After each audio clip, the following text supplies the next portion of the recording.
Hello friends, welcome to this channel. So we are in the last episode of Ind AS 16 in which we are going to learn all about depreciation.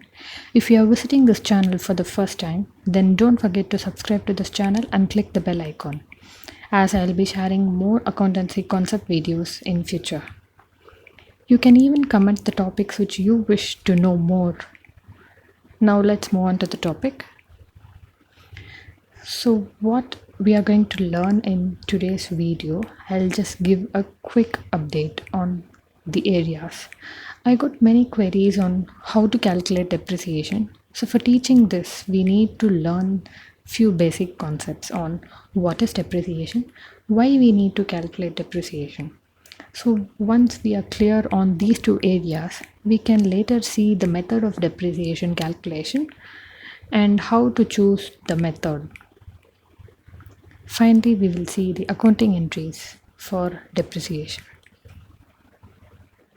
Now, let's understand what is depreciation. On common parlance, depreciate is to reduce the value of the asset over a period of time. So, we know that the value of the property, plant, and equipment reduces. But why? Three major reasons include wear and tear, decrease in market value, and the asset getting obsolete. So wear and tear means whatever we use, decline in value, right? Be it any household equipment or office printer or your laptops or even your mobiles. We use it on a daily basis. So its value reduces. That's the major reason for us to depreciate the value of the asset in the books of accounts. Then the next reason is decrease in market value. We won't be able to sell the asset at the same price at which we bought, right? Which means that the market value reduces. So we need to reflect this impact on the books of accounts. Then third is the asset getting obsolete and outdated. How many of you know about pager, Nokia 1900? I'm not quite sure if you would have heard or used them or you still own them now. So it's nowhere to be found in the market as well. But still, I may have one. So that's outdated. So the value won't be there, or the value of such assets are not to be there in the books of accounts. So even for the reason of the asset getting outdated, we need to depreciate. So these are the major reasons why the value of the asset reduces. So having known that the value of the assets reduce, there is a need to depreciate, which is nothing but a portion of this value of the asset needs to be charged to the profit and loss account. This is nothing but depreciation. Now we'll see the concept behind depreciation. Why we charge depreciation? The reason is matching concept. Any property, plant or equipment which we use for running of the business, the property, plant or equipment is being used for over a period of say 5 years as the useful life of the asset. So since we are using the asset for over 5 years, we derive the benefit or generate revenue by use of such assets over the 5 years. At the same time, the cost of the value of the asset also need to be charged to the profit and loss account, right? As per matching concept. What does matching concept say? For whatever revenue we generate, the corresponding cost need to be charged to the cost. So as per this concept, we need to charge a portion of this value of the property, plant and equipment, which is nothing but depreciation. Another reason being we accumulate the funds for replacement of the asset. Because we are charging this depreciation, we make a provision for depreciation and set aside a portion of the profits aside which gets accumulated, and this funds at the end of the useful life of the asset is available for replacing the asset. Third reason being we need to provide a true and fair view of the performance of the business. Even for that reason, we need to provide for depreciation. And finally, in order to ascertain the cost of production, if in case we are manufacturing a product, the cost of production includes the value of the asset which is being used for producing the asset. So in such case, to ascertain at the cost of production as well, we need to charge for depreciation. There are various methods of depreciating a fixed asset. I'll just list out what are those. First is straight line method, reducing balance method, which is also known as written down value method, sum of digits method, sinking fund method, annuity method, units of production, and depletion method. So we'll try to understand each of these types in detail now. Now let's first understand that why there are these many methods of depreciation. Each method of depreciation holds some basic intent or assumption upon which it works. So the company has to see which method suits it well for its entity and which method suits well for that particular asset. Moving on to the first type, that is straight line method. As per this method, the depreciable amount of the asset is written off as equal amount each year as depreciation over the useful life of the asset. Here, the depreciable amount is cost of the asset less residual or scrap value that the asset would fetch at the end of the useful life of the asset. So, in this method, the general assumption is that the asset would get equal utility over the useful life. It may not be true, as the capacity of the asset may reduce over the life. However, it is the most simplest way of providing for depreciation. Next is reducing balance method or written down value method. Depreciation is charged as percentage on diminishing value of the asset. The diminishing value is the carrying value, which is costless accumulated depreciation. So, under this method, the amount of depreciation which is charged is more in the initial years and less in the later years. However, the burden is same because for any asset, the repairs and maintenance would be less in the initial years and more in the later years. So, on the whole, the charge to the profit and loss account, whether it is depreciation plus repairs and maintenance, would be equal across the life of the asset. Next method is sum of digits method. It is a variation of reducing balance method. Instead of percentage, the depreciable value is multiplied by the remaining life of the asset divided by sum of digits of use life of the asset. If the life of the asset is 10, let me give an example. If the life of the asset is 10, then depreciation for the year 1 is equal to cost less residual value into 10, that is the remaining life of the asset, divided by sum of digits, that is the life of the asset is 10 years, right? So we need to calculate 1 plus 2 plus 3 plus 4 plus 5 plus 6 plus 7 plus 8 plus 9 plus 10, which we can tell it as, if n is the total life of the asset, then we can calculate the sum of digits by using this formula, n into n plus 1 by 2. In this case, it is 10 into 11 by 2, which is 55. So the depreciation for the first year would be costless depreciation into 10 divided by 55. Hope that was clear. Next is annuity method. This method crops in because had the investment in the asset being invested somewhere else and earned some income, that particular income is not earned because it is being invested in this particular asset. So that interest income is being considered as the cost of the asset. So that is the basic intent of this annuity method.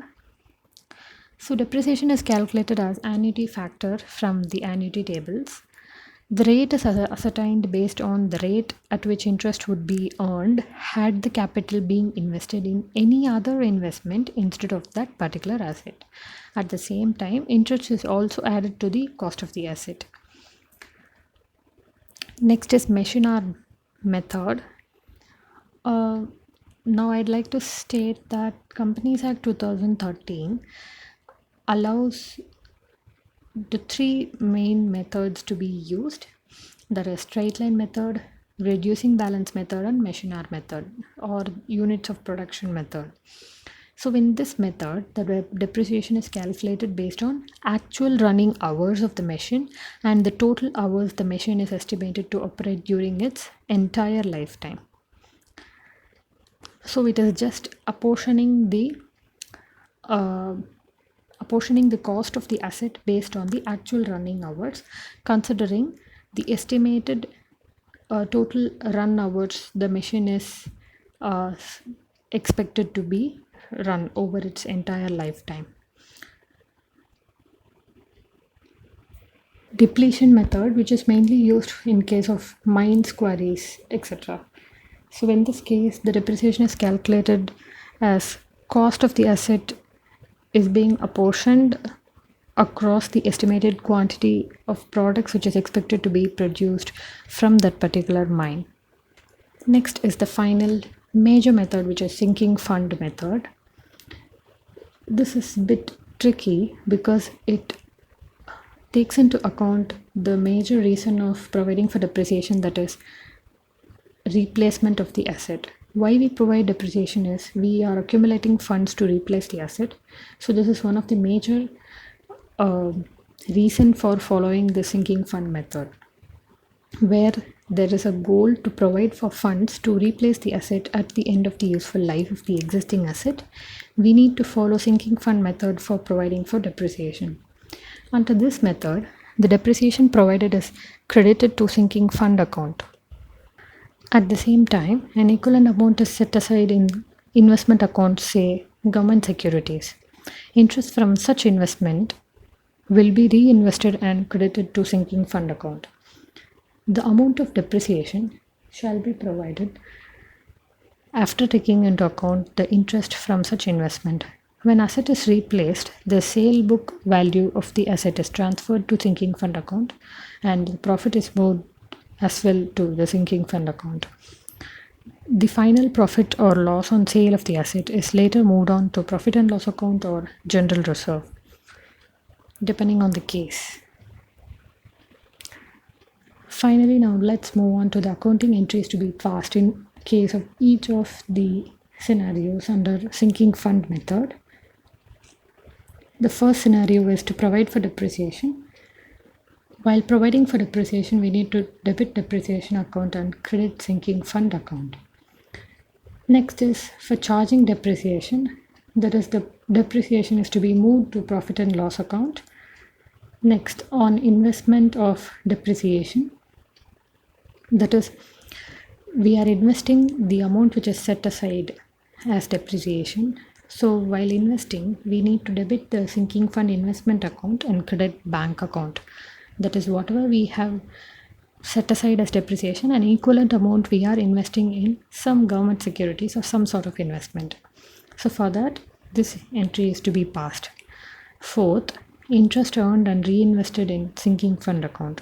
So while earning the interest, we debit bank account and credit the interest on sinking fund investment account. And while reinvesting that into the sinking fund account, we move that interest on sinking fund investment debit to sinking fund account. Once again, while investing the amount of interest, we need to debit the sinking fund investment account and credit bank account. Sixth is yearly investment of depreciation and interest. So every year, whatever depreciation is being set aside, an equivalent amount is invested along with the interest which is earned on the investment is as well reinvested in the sinking fund account. So for this, we need to pass entry for the total sum by debiting the sinking fund investment account and crediting bank account, because we are spending that money for that investment, right? So seventh is sale of asset and closure of the sinking fund investment account. So upon sale, we receive sale proceeds. So obviously we need to debit bank account and credit the sinking fund investment account. If in case of profit on sale, then we need to debit the sinking fund investment account and credit the sinking fund account. If in case of loss, we need to debit sinking fund account and credit sinking fund investment account. Next is transfer of asset in to the sinking fund account. So upon sale, the asset gets closed. So the carrying value of the asset needs to be moved to the sinking fund account. Whatever is there in the sinking fund account, whether it is a loss, that is, if there is a loss, then it needs to be moved to profit and loss account. If there is a surplus, then it need to be moved to the general reserve account. Depreciation entry for any other case, it is debit to depreciation account and credit to provision for depreciation. And this provision for depreciation is shown in the balance sheet as a reduction from the gross value of the total property, plant and equipment.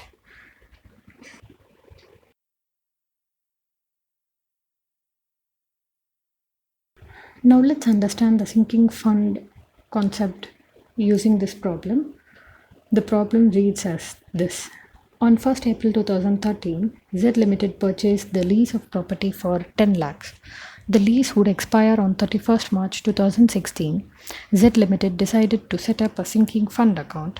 The sinking fund has to be credited or debited with the annual contribution from profit, the interest on investment, and any profits made on realization of the sinking fund investments.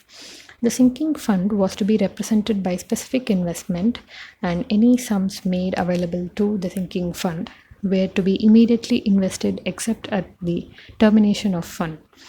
During the 3 years following transactions took place, first during as on date 31st March 2014, a contribution from profits of 3,20,000 was made and this sum was invested. 13th October 2014, investment which originally costed 1,10,000 were sold for 1,20,000 and the profits of sale were reinvested. 31st March 2015, a contribution from profits of 3,20,000 was made and interest on investment of 16,000 was received and reinvested. 9th August 2015, investment which originally costed 2,10,000 were sold at a profit of 20,000 and proceeds of the sale were reinvested. 31st March 2016, interest on investment of 48,000 was received, which was not invested. All existing investments were sold for 6,60,000. A contribution from profit of an amount required to make up the sinking fund to 10 lakhs was made and this amount was not reinvested. So this is the problem. At the first instance, let's understand that we need to prepare the sinking fund account. So for each of these transactions, we will first see what are the journal entries to be passed, and let's move on next later to see how it gets represented in the ledgers of sinking fund account and sinking fund investment account. So the problem requires us to prepare the sinking fund account and sinking fund investment account. So for each of these transactions, let's see the journal entries. Whenever there is contribution from profits of, in this case, as on 31st March 2014, 31st March 2015, it requires the contribution of profits of 3,20,000, which is depreciation. So this amount need to be invested. At the first instant, we need to provide for depreciation. The first entry is depreciation to sinking fund account. Then the same amount needs to be invested in sinking fund investment account. So for that, we need to debit sinking fund investment account, crediting bank account for 3,20,000. Hope that is clear. So that is the transaction for the year 2013-14. Now let's move on to transactions which happened in 2014-15. Same.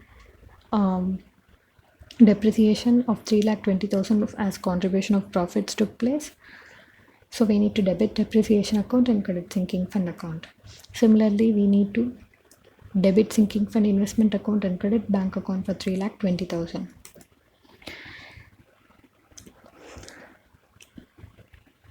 On 13th October 2014, investment which originally cost us 1,10,000 were sold at 1,20,000.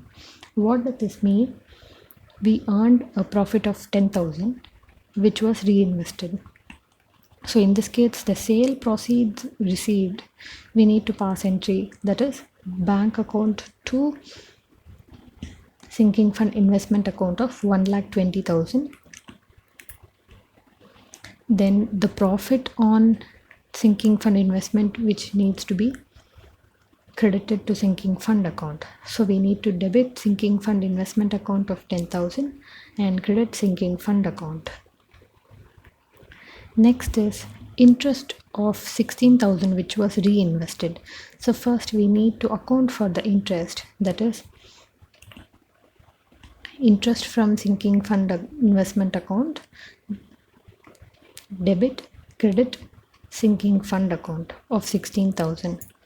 So what is the amount, total amount which is invested in the year 14-15? We are reinvesting the interest as well as depreciation. Apart from that, we are also investing the sale proceeds of 1,20,000. So first we are investing the sale proceeds of 1,20,000. So we need to debit sinking fund investment account and credit bank account. Then we are again investing the depreciation and interest, which is sinking fund investment account debit, crediting bank account of amount. Amount is equal to depreciation of 3,20,000 plus the interest of 16,000 which comes up to 3,36,000. So those are the transactions for the year 14-15. Now let's move on to the final year, that is 15-16. In the year 15-16, what has happened? Interest on investment of 48,000. So we need to account for interest, that is debiting interest on debiting sinking fund account and debiting interest on sinking fund account and crediting sinking fund account for 48,000. Once again, there is a sale of investment, that is 2,10,000 originally costed and they were sold at a profit of 20,000, which means that the sale proceeds is 2,10,000 plus 20,000, that is 2,30,000. So 2,30,000 is the sale proceeds. This has been reinvested. So first we need to receive bank account debit to sinking fund investment account of 2,30,000. Then this amount is reinvested, which means that it is sinking fund investment account to bank account of 2,30,000. What is the profit on sale? It is 20,000. So we need to debit sinking fund investment account to sinking fund account of 20,000. Finally, all in existing investments were sold for 6,60,000 and contribution of profit was made such a way to make the sinking fund to 10 lakhs. So we are closing the sinking fund investment account by selling it at 6,60,000. So whatever is the balance, it comes to, let's total up the ledgers. Ledger totals up to 9,16,000. So there is a balancing amount in the credit which is 26,000, which means that it is loss on sale. So let's take this loss to the sinking fund account. We are debiting sinking fund account and crediting sinking fund investment account of 26,000. So we need to maintain this for the lease of 10 lakhs. So we will once again debit it, the sinking fund account, by 10 lakhs. Now whatever is the balancing figure which we get, let's total up the ledger balance. It is 10,26,000 in this case. So the balancing amount of 2,92,000 is the contribution of profits, that is depreciation, for the year 15-16. So this is how we need to maintain the sinking fund account and sinking fund investment account. Hope that was clear.